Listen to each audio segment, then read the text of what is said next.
This is the first murder scene I've ever set foot in.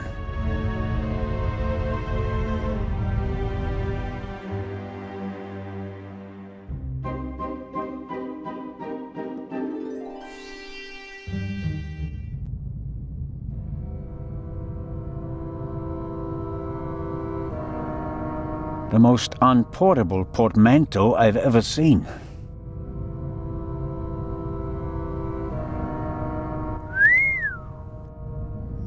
A portable bar is more like it. Must be hard work transporting this big, heavy thing halfway around the globe. And the Baroness was lucky that the other freight cars were only lightly damaged by the explosion.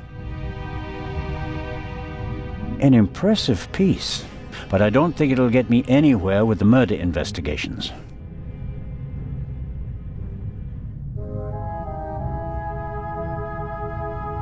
The mannequin surely came with the cabin. A mannequin for the Baroness's clothes would have a more generous figure.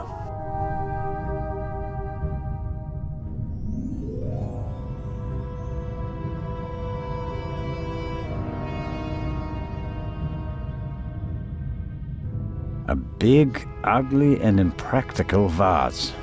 If it had a wider opening, one could at least use it as an umbrella stand.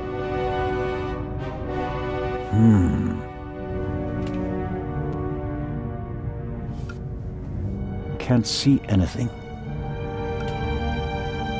Wow, heavier than it looks.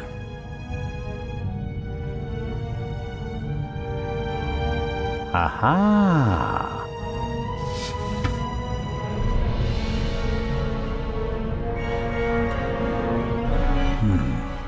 Nothing special.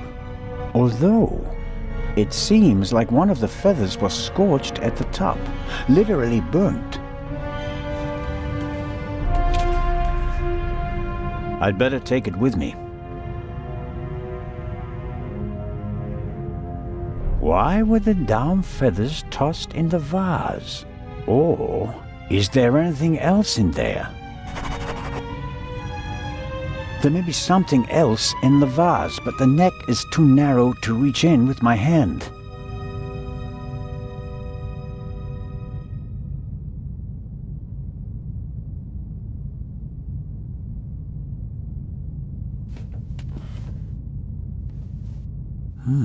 A tape recorder. Must go with the built-in speakers. Probably part of the cabin's furnishings.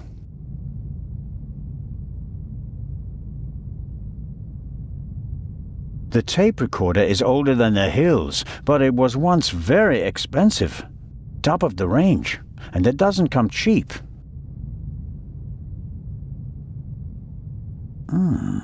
Strange. There's only one reel. And it's the wrong one. No sign of the original reel. A reel made by Zeibling. I know the brand. Zeibling's tapes can be overwritten many times without losing quality.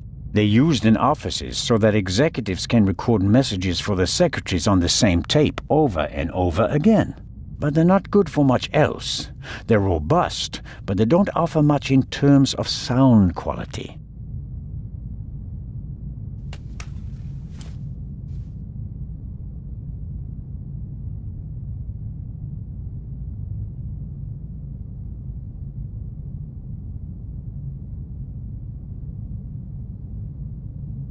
There's still blood on the mattress.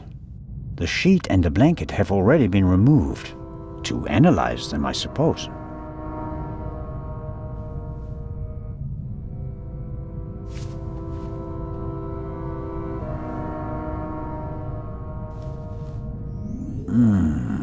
Nothing. The blood spot is the only sign that someone committed a crime in here. Somehow... That's odd. The blood is so red. Shouldn't it gradually darken in the air? Turn brown? The unusual color of the blood could be something that Legrand and Dr. Gebhardt missed last night. All cats are gray in the dark, as the saying goes. I should take a sample. The unusual color of the blood could be something that Legrand and Dr. Gebhardt... All cat...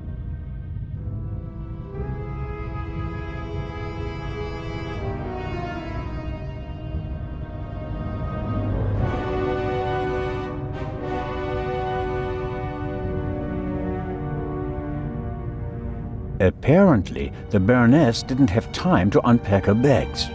Or rather, didn't have time to tell her butler to unpack them for her.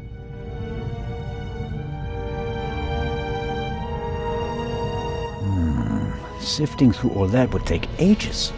But here, the Baroness's handbag. Aha!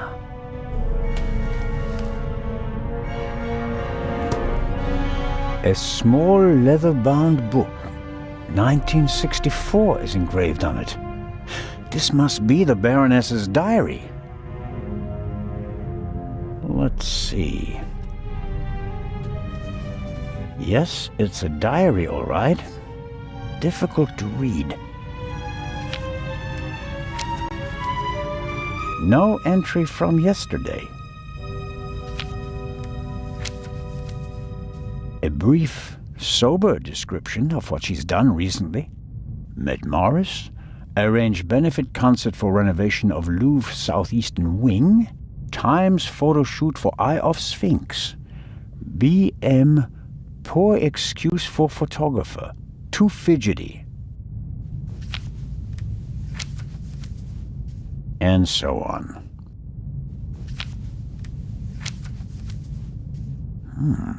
This entry looks strange. The handwriting is shaky, difficult to read. Dreamt of Bubby. Yesterday would have been his birthday. Next week, Jay's.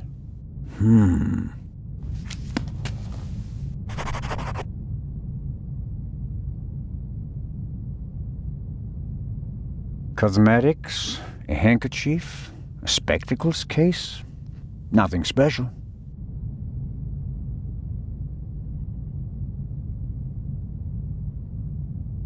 The Baroness was a very busy woman, and it looks like she had to cope with loss.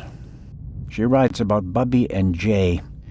Neither seem to be alive anymore. Almost every family lost loved ones in the war, maybe hers as well. I'll leave it there. I don't have time to read all of it.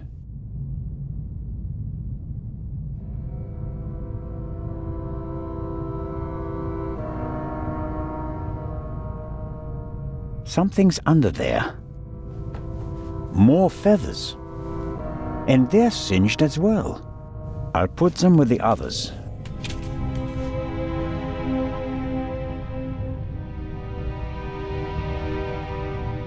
Sunflowers. By Van Gogh, I presume. He liked to paint that sort of thing. Can't be an original. They cost thousands of francs.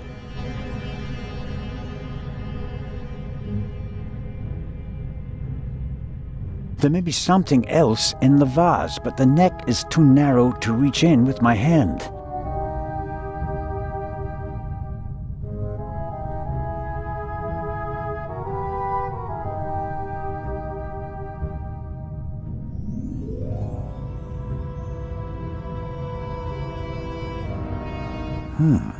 The notepad has the ship's emblem on it. I suppose all the first-class cabins have them.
It says, Inspector, be in the saloon at 10 p.m. There is a murderer on board and I will expose him. B. The Baroness seems to have known the murderer. And that means that the Raven can't be the murderer. He never killed anybody. Legrand probably never got the message, otherwise he'd have said something.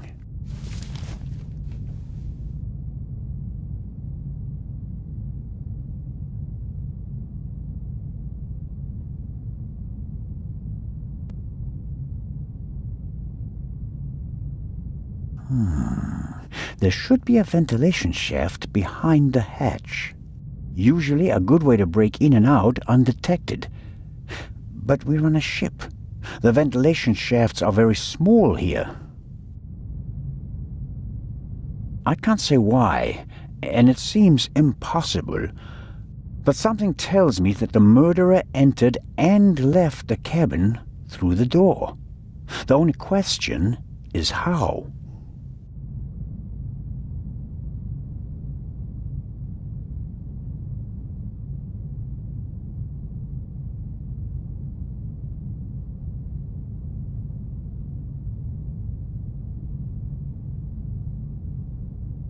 The portholes face the side deck. If someone climbed out of the cabin through a porthole, Legrand and I would have seen them. The portholes are locked. One cannot open or close them from outside.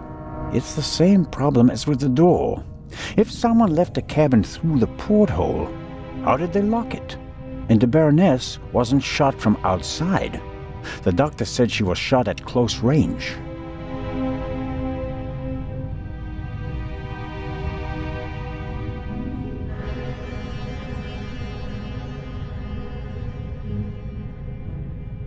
The unusual color of the blood could be something that Legrand and Dr. Gebhardt missed last night. All cats are gray in the dark, as the saying goes. I should take a sample.